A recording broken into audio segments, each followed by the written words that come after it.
If your masking looks like this, and painting checker patterns by hand seems like too much work, then stick around, as I'll be showing you how to paint hazard stripes and checker patterns the easy way, plus one extra freehanding tip.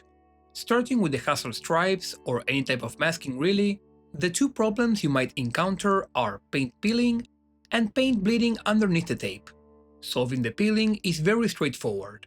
Just stick and unstick your tape a couple of times to reduce its stickiness. Also, make sure your paint isn't freshly applied, as even when it feels dry, it can still be peeled or reactivated with water. To solve the bleeding, simply reapply your base coat first. If any bleeding occurs, it will be the same color as the base coat and won't be noticeable.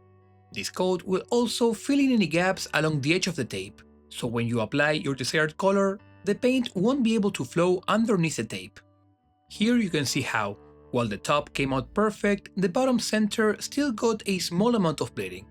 But let us now put that into practice on today's model. Just for convenience, I am using a very thin hobby masking tape, which I brought back from my Japan hobby haul, but feel free to use generic masking tape and cutting it down to size. In order to get the perfect amount of spacing between each stripe, I am applying 3 strips directly next to each other, before removing the second one and leapfrogging it to the 4th space. This then marks where I should place the next strip with perfect spacing. From there, I am reapplying my base coat as previously explained, and I decided to use a sponge, just to create a bit of texture that would better fit this orc's aesthetic. With the base coat applied, I repeated the sponging first with white and then with yellow, to finally reveal my clean but at the same time slightly textured stripes.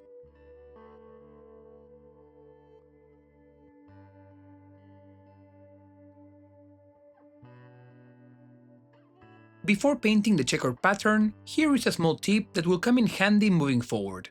When it comes to painting markings and freehanding text, forget about the brush and get yourself a Micron pen instead. They are just as small as a brush, but after sketching the text with a mechanical pencil to make sure it fits nicely, the Micron pen has the advantage of providing a consistent flow of ink.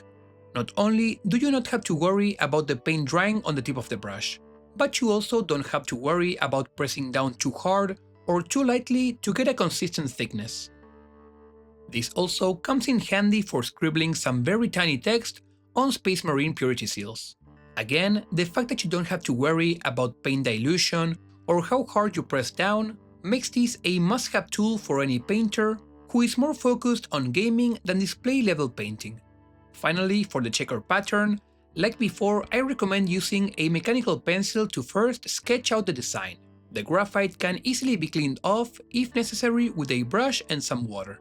But just like with the letters before, while you can use a brush to fill in the pattern and change colors to correct any overspills, because it is much easier to cover black over white than the other way around, I strongly recommend sketching the pattern over your brighter color and then using a pen or fine marker to fill in the squares.